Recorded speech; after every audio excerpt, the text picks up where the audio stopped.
My husband raised a champagne glass in front of 300 people and announced that marrying me had been the smartest investment of his life. For 3 full seconds, the ballroom went so quiet I could hear the ice settling in the glasses. We were standing inside the grand hall of the Beaumont Hotel in Dallas, under crystal chandeliers my mother had spent 2 months choosing. Surrounded by ranchers, bankers, executives, politicians, and employees who had worked for my father since before he was born. It was the 50th anniversary gala for Hollis Agricultural Equipment, the company my father built from one dusty dealership into the largest farm machinery supplier in 5 states. And my husband, Grant Whitaker, had just turned me into the punchline. He was 46, handsome in that polished country club way, with silver at his temples and a lawyer's smile that always looked expensive. When I married him 3 years earlier, it hot that smile meant confidence. That night, I finally understood it was hunger. He lifted his glass higher.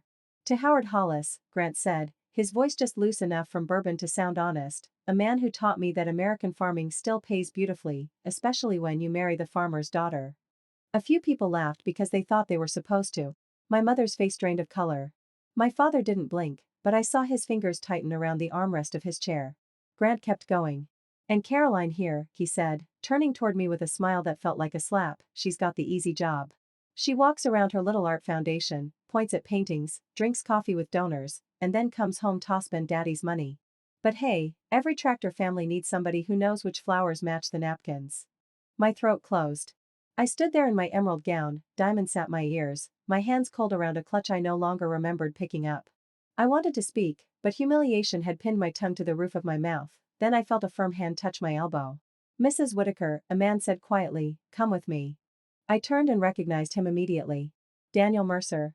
Every wealthy family in Texas knew his name, and none of them wanted to see him across a courtroom. Divorce. Fraud. Asset protection. Corporate warfare. Daniel didn't get hired to make people feel better. He got hired to win. My father sent you? I whispered. Daniel leaned close enough that only I could hear him. He expected Grant to do something reckless tonight. I've been recording for 22 minutes. My stomach dropped. What? Daniel's face stayed calm. And now we have exactly what we need. He guided me through a side door while Grant was still laughing at his own cruelty. Outside, the hallway smelled like white roses, expensive perfume, and the smoke from fireworks waiting to go off over the hotel garden. I could barely breathe. To understand why that moment broke something in me, you have to understand how carefully Grant had built the trap. Met him at a charity auction in Highland Park. He was a corporate attorney, charming, divorced on paper but emotionally healed, as he put it. He spoke about mergers, vineyards, legal strategy, and how lonely ambition could be. I was 31, working at an arts nonprofit because I loved it, not because I needed a paycheck. My last name had opened doors my whole life, and I was desperate to believe someone could love me without looking through me toward my father. My father never trusted him. 2 weeks before my wedding, Dad called me into his office and slid a document across his desk. Sign this, sweetheart, he said. Not because I don't believe in love, because I believe in consequences. I was thinking about flowers, seating charts, and whether our first dance would look stiff. I skimmed the agreement: prenup, public misconduct clause, asset protection clause, marital fraud clause. I signed it with a bride's impatience, not knowing my father was playing chess while I was picking cake flavors. At first, Grant was gentle. Then came the jokes. Caroline doesn't do numbers. She does feelings. Your dad needs real legal leadership, not old cowboys in boots. You're sweet, babe, but you wouldn't last 20 minutes in a real boardroom. Then came the missing money. $8,000 from our joint account. Then $14,000. Then $32,000 on a weekend he said was for a client retreat. When I asked, he kissed me forehead. Don't worry about grown-up financial moves. That night, in Daniel Mercer's black SUV, every insult suddenly had a shape. He opened a folder on his tablet and showed him videos. Grant at a private cigar lounge, telling 2 men that marrying me was his best long-term play. Bank records showing sports betting, private poker rooms, offshore transfers, and debts disguised as consulting expenses. More than $280,000 gone in 18 months. The agreement you signed wasn't decorative, Daniel said. If he publicly defamed you, used your assets deceptively, or attempted to leverage your family company through the marriage, he forfeits any claim to property, spousal support, and marital assets. My phone buzzed. Grant, don't be dramatic. I was drunk. Get back in here and stop embarrassing us. Daniel looked at the screen. Do not answer. Another message appeared. Grant, your father won't touch me. Without him, that company has no legal strategy. Something inside me went still. What happens now? I asked. Daniel placed my phone into an evidence sleeve. Now you go to your parents' house. Tomorrow morning, we change the locks. Monday, we file for separation. And when your husband wakes up, he learned that humiliating you was the most expensive speech he ever gave. I slept in my childhood bedroom under a ceiling fan that still clicked every 7 seconds. My mother brought me tea I didn't drink. My father stood in the doorway, wearing the same black suit from the gala, looking older than I had ever seen him. He didn't sigh, I told you so. That hurt worse. At 8:30 the next morning, Daniel arrived with 4 folders. There's more, he said. I almost laughed because there was no space left in my chest for more. Grant was married before, Daniel said. To a woman named Meredith Cole, daughter of a commercial real estate developer in Atlanta. I stared at him. He told me his first marriage lasted 8 months and ended because she cheated. Daniel opened the first folder. It lasted 4 years. She didn't cheat. He opened credit lines in her name, used her father's investor network, ran up gambling debt, and left when they threatened criminal charges. My mother sat down slowly. The second folder had court records. The third had statements from creditors. The fourth had messages between Grant and an old law school friend. One message made my vision blur. Once I get a seat near Hollis, the old man wants to know what hit him. Daughter is the key. She wants to be loved so badly she'll hand me the map. I pushed the folder away. My father spoke for the first time. I didn't want to break your heart with suspicion. I wanted proof. You set him up, I said. No, Dad replied. I gave my daughter an exit before the fire reached the stairs. Monday morning, I signed the separation papers. The Highland Park house was in my name, purchased through my trust. The Range Rover Grant drove was leased through my account. The credit card he used for poker rooms got shut off before lunch. Daniel notified his firm about potential ethical misconduct. By 2 p.m., Grant had been placed on indefinite leave. In corporate language, that meant, clean out your office before security does it for you. Grant blew up my phone. Your father ruined me. You'll regret this. You are nothing without that last name. I didn't respond. Daniel told me silence was cleaner than anger.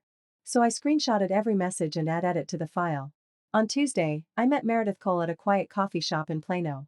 She wore a beige coat, no wedding ring, and the kind of calm that comes only after surviving someone who tried to convince you that you were crazy. Grant doesn't love women, she told me, he loves access. Last names. Bank accounts. Rooms he couldn't enter alone. She said he had called her childish, emotional, financially ignorant. He told her she was lucky he was handling everything. When she found the debt, he cried. He promised therapy. He blamed pressure. Then he tried to get her to sign our financing document. He wasn't sorry, Meredith said. He was buying time. She signed a sworn statement for Daniel. That was the first twist. I wasn't the unlucky wife of a cruel man. I was the newest target in a pattern. The second twist came Thursday. Daniel discovered Grant had attempted to oust my digital signature to request a $200,000,000 line of credit through a shell consulting company tied to Hollis Agricultural Equipment. When Daniel said the word fraud, my mother gasped. My father didn't. He looked like Amon who had been waiting for the snake to show its fangs. Friday morning, Dad called an emergency board meeting. For the first time in my life, I walked into the Hollis executive room not as Howard Hollis's daughter, not as Grant Whitaker's wife, not as the decorative woman people expected me to be. I was the recording from the gala. Grant's voice filled the room. Marrying Caroline was the smartest investment of my life. Nobody laughed this time. Then Daniel showed the gambling records, the messages, Meredith's affidavit, and the fraudulent credit request. One board member, a gray-haired man who had once told me I had pretty ideas, removed his glasses and whispered, "My God." At the end of the meeting, my father stood and placed a new folder in front of me. What is this? I asked. Vice President of Strategic Development, he said. Real office. Real salary. Real authority. I stared at him. After all this? Because of all this, he said. You've seen what a fraud looks like in a tailored suit. Help me protect what we built. That night, Grant appeared at Miprint's gate. The security camera caught him pacing in a wrinkled dress shirt, pounding the intercom button, his perfect hair ruined by rain. Caroline, he shouted, open the damn gate. We need to talk. Daniel was inside with us, already recording. I stepped onto the porch but stayed behind the locked iron gate. Grant looked at me like I was a door refusing to open. You're letting your father control you, he said. No, I said. For the first time, I'm letting the truth control the outcome. His face changed. He lowered his voice, if I go down, I won't go alone. Daniel stepped beside me. Threaten her one more time, he said, and tomorrow morning your divorce becomes a criminal complaint with harassment added on top. Grant looked from Daniel to me, and for the first time since I met him, I saw fear behind his smile. The separation hearing was nothing like the movies. There were no dramatic speeches, no sudden confessions, no one bursting through the doors at the last second. It was worse for Grant. Because documents do not get intimidated. He arrived in a navy suit I recognized because I had bought it for him. His lawyer looked underprepared and overmatched. Grant tried to play the wounded husband. He told the judge my father had manipulated me, that my family hated outsiders, that I was emotionally fragile after one embarrassing joke. Daniel let him talk. Then he placed the evidence on the table, the gala recording, the cigar lounge video, the gambling debts, Meredith's affidavit, the fake credit request, the threatening messages, the prenup with Grant's signature on every page. The judge looked at Grant for a long time. Mr. Whitaker, he said, do you understand the seriousness of what I am seeing here? Grant swallowed. Yes, Your Honor. That was the moment his performance died. The prenup activated in full. Grant lost any claim to the house, vehicles, accounts, investments, and support. He agreed to repay a portion of the misused funds, though everyone knew it would take years. His firm removed his biography from their website before the end of the week. The Texas bar opened an ethics investigation. But the moment that stayed with me did not happen in court. It happened 3 days later, when his mother called. Caroline, she said, crying softly, Grant is broken. He has nowhere to go. He is 46. He is your husband.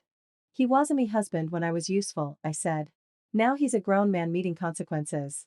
I hung up without shaking. 6 months later, the divorce was final. I sold the Highland Park house because every wall smelled like a lie. I bought a condo overlooking White Rock Lake, with tall windows, oak floors, and a balcony full of plants nobody else could move around to make a point. My mother insisted on helping me decorate, she wanted too many pillows. This time, I let her. I started at Hollis Agricultural Equipment on a Monday at 7:45 a.m. Some employees looked at me like I was still a rich girl playing office. Others remembered the gala and went quiet when it passed. I didn't blame them. For years, I had acted like taking up space was something I needed permission to do. That changed fast. I reviewed vendor contracts and found inflated service fees buried under friendly handshakes. I redesigned parts distribution for rural counties in Oklahoma, Kansas, and Arkansas. I pushed a digital maintenance program that our old executives said farmers would never use. In 5 months, we saved $4,600,000 and opened 2 new service hubs.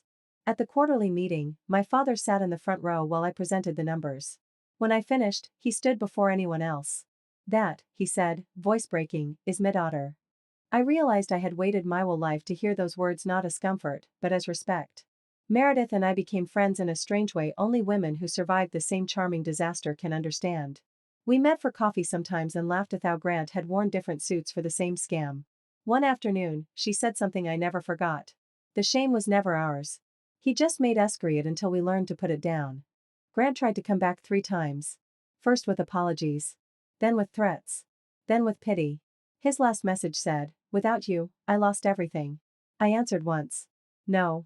Without you lost someone willing to pay for your lies. Then I blocked him. His life unraveled quietly, which somehow felt more satisfying than a public explosion, suspended license. Creditors calling, friends suddenly unavailable. Invitations disappearing. His name traveling through rooms where he used to brag about power. I saw him once, almost a year later, through the windshield of my car. He was leaving a discount furniture store in Fort Worth, wearing a store badge and carrying a boxed lamp to a customer struck. I expected joy. I expected revenge to feel hot. Instead, I felt stillness. Not pity. Not guilt. Just the clean peace of watching a store move far enough away that it no longer owns the sky. 1 year after the night he humiliated me, Hollis Agricultural Equipment hosted another anniversary gala. This time, I helped plan it. There was no open bar. My mother said that was dramatic. My father called it strategic. I called it learning. When I stepped onto the stage, I wore a cream suit instead of a gown. No diamonds. No trembling hands. No husband waiting to turn my life into a joke. I looked out at executives, farmers, mechanics, drivers, and families who had trusted our company for decades. For a long time, I said, I thought my value depended on who chose me. Then I learned my value is in what I build, what I protect, and what I refuse to excuse. My father stood. Then my mother. Then the whole room. That night, I was not the humiliated wife. I was not the spoiled heiress. I was Caroline Hollis, vice president, daughter, divorced woman, survivor of Amman who mistook my kindness for a key. Grant thought he had married a doorway into wealth. All he really did was open the door I you said to walk out of his shadow. Sometimes betrayal doesn't arrive to destroy you. Sometimes it walks into a ballroom with a glass in its hand and says the ugliest thing out loud, just so you can finally hear the truth clearly enough to save yourself.